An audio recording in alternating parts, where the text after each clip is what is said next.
Welcome back. We're going to continue our discussion on vapor pressure. As I mentioned, I purposefully split the topic of vapor pressure into three distinctive components. So it really makes more sense instead of just clubbing things in one big umbrella and then lose focus of what it is that I want you to learn. So we learned about non-ionic compound. The second category that I want to do is a volatile solute plus a solvent. Okay, what is volatile from our daily applications? Think of your deodorant. The moment you spray, it's gone, right? If things evaporate very quickly, we generally call those substances volatile. Okay, it's same as an aggressive person who has very short temper can easily be aggressive and very volatile, easily usually gets out of control. In that sense as well, it's volatile. Okay, but from a vapor pressure perspective, if a substance is volatile, that means it's got higher vapor pressure. Okay, generally speaking, lower the vapor pressure means it takes really long time to boil or really takes long time to evaporate. If things evaporate quickly, that means it's got very high vapor pressure. Okay, with that in mind, the solution, when the substance is volatile, we have modified, you can see that, the Raoult's law. Previously, the Raoult's law was just this, right? And it'll be the same for ionic as well and non-ionic, but when the substance is volatile, we have to include the solute as well. Okay, you do not have to memorize any of this. All of these equations will be in the appendix. Just have to remember to recognize and use them. Okay, so let's look at a problem.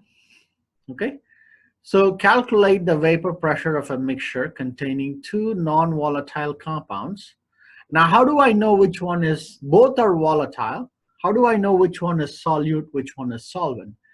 Typically, a substance that's small in quantity is solute. A substance that's typically large in quantity is a solvent. So the N-pentane, which is only 252 grams, is your solute.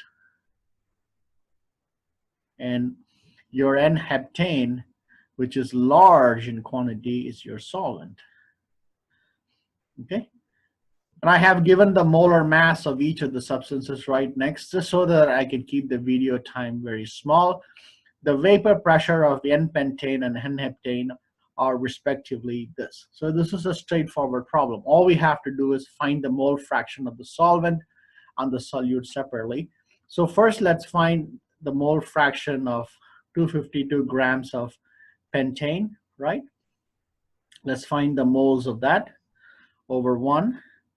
Molar weight is 72 grams over 1 mole. Similarly, 1,400 grams of heptane, which is our solvent, because solvent is usually large and solute is usually small, over 1. And it's 100 grams over 1 mole. So let's find the moles of these substances respectively. So 252 over 72 is 3.5 moles, right? And then 1,400 divided by 100 is 14 moles. Now we have to find, this is your solute, so mole fraction of solute would be 3.5 moles over 3.5 plus 14, right?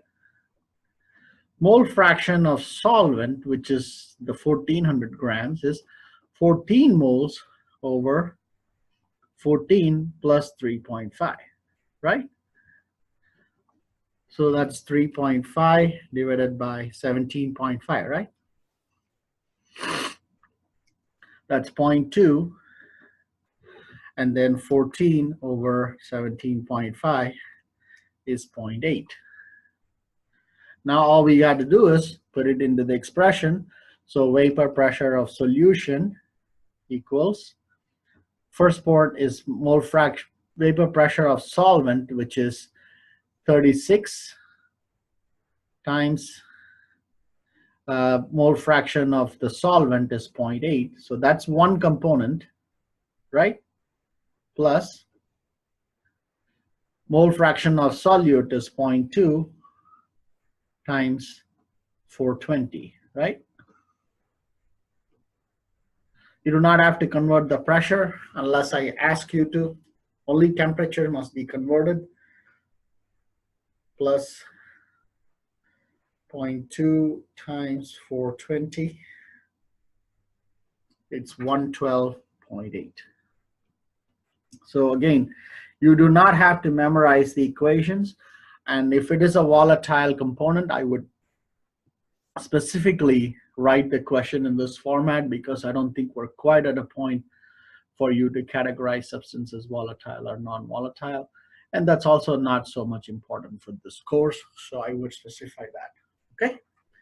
All right, so stay tuned for the last component, which is the metallic or ionic compound.